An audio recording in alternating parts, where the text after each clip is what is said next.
Hi, I'm new to the hobby. What are your thoughts on planted ponds in margins where larger rocks separate plants from fish? Are there any pitfalls or benefits?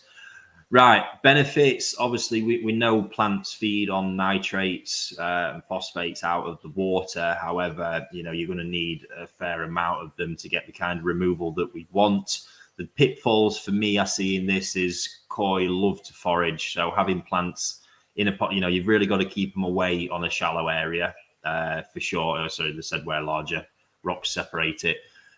So if you got them separated, no, there's no real downside. What you can do, it's not something people discuss a lot, is veggie filters can be very beneficial if done in the right way. If done in the wrong way, you've got to be careful because they can become inorganic sludge pits. So yeah, we don't want that to be happening.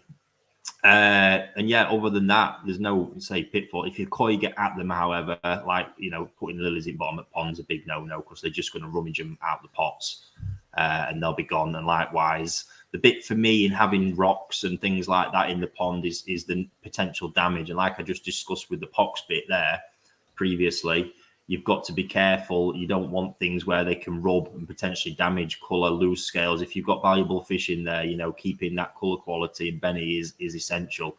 And in an older fish, you knock a scale out and do some damage, it might never come back properly, or it can take a long time because even just, you consider the size of the scales in big fish, it just doesn't happen as quickly. So me personally, the preference is not to have anything in the pond, as much as possible, just flush surfaces, everything, even paying attention to coping stones hanging over the top, anything where they can just come up, scuff some colour off their head, that can be brutal. If they scuff some colour off their head, if they do it deep enough, that's gone. So you can imagine having something there and ruining a perfectly good fish. But it is preference. I do get the fact, they can look really nice. And if it's a feature in your garden, like I say, if you're keeping them sort of separated, just do the best you can and obviously try to avoid any sort of sharp edges and things like that.